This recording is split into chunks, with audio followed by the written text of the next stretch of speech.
Is Russia helping us, playing us, or even leading us? Former New York City Mayor Rudy Giuliani joins us. Nice to see you, Mayor.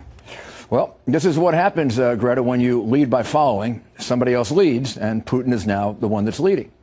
So we're in a situation where we've completely lost control of this situation. Russia is completely dominating the agenda. What they have us in is a totally useless negotiation.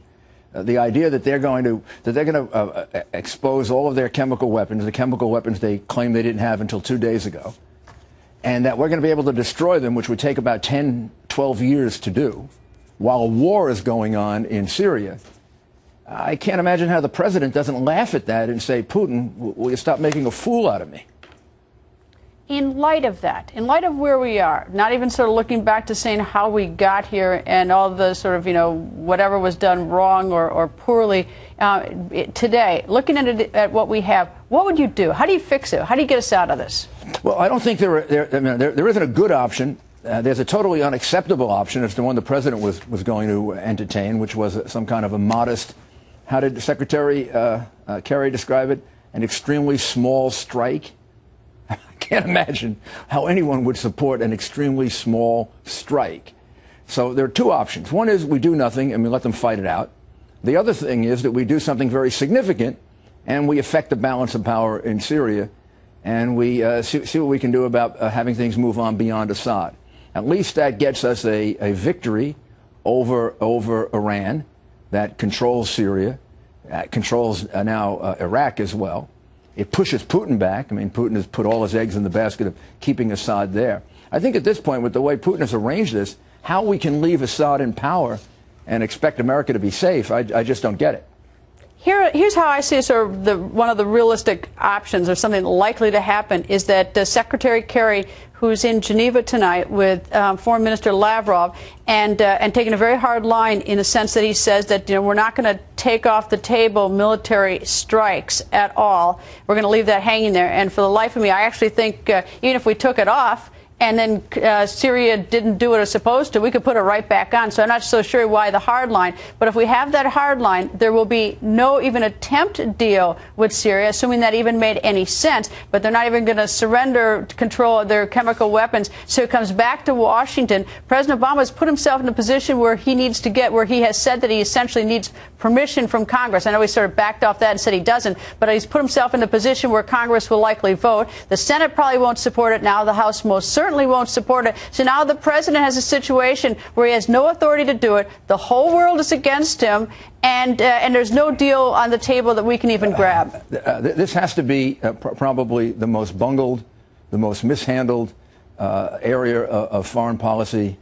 I don't know if it's in the history of our country, but certainly in the modern age. It would be impossible for us to actually go over all the changes in position that President Obama has had from the time that this started. It's impossible. It's impossible for anyone to follow him because he doesn't seem to know what he's doing, and that's what created the vacuum for Putin to move in and create what on the surface seems like a facile solution. But the reality is, when you examine that solution, it's no solution at all. I mean, the simple fact is that if we were to agree, and Syria was to agree, to allow us to inspect all of their chemical weapons and destroy them, I don't know. I'm not an expert on this, but I just read what I read, and it says it could take anywhere from 5 to 10 years, and that it couldn't possibly be done in a situation where a massive civil war is going on. So I think I might have read that same article in Foreign Policy, 5 to 10 years at an enormous cost, and it said that U.S. was pretty much the experts on it, although last night I was told there were experts from other parts of the world. So we're going to go there in the middle of a civil war and try to either dismantle them or try to move them in the middle of a civil war where there are anywhere from 26 to 30 groups out there fighting against the Syrian government. So, I mean, you've negotiated a lot of things as a lawyer, Greta. Doesn't that tell you you're being jerked around? I mean, can't you figure out that somebody's making a fool out of you?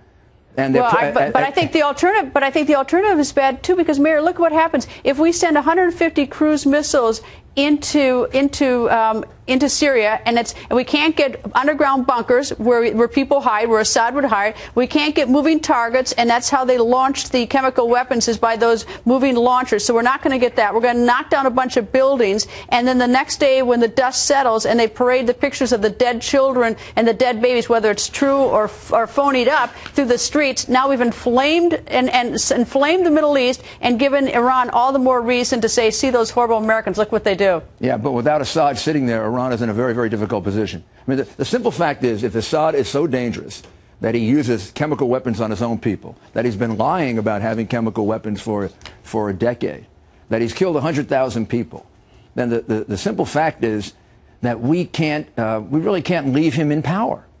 I mean, this a resolution of this situation that leaves Assad in power for the indefinite future is a great victory for Putin. Putin makes the argument that he should get the Nobel Peace Prize, and we're forgetting Iran in this situation. Iran is creating a Shiite axis right in that area of the Middle East that includes, obviously, Iran, Iraq, where they have total control over Maliki, who's slaughtering people in Iraq, and now Syria. So, well, let me ask you sort of a corollary question, though. Let me ask you something. Sure. There's no question about Assad is a monster. He is a horrible human being, and I believe that he has done those horrible things. However, let me ask you this: is that when Mubarak was in charge in Egypt, he also did lousy things, but we essentially owned him. We gave him a lot of money. We controlled him. We knew who he was. If we remove Assad, what in the world are we going to get? And who's going to have control of those chemical weapons? And what about our allies, Israel, sitting there? I don't know. So we better with the monster we know.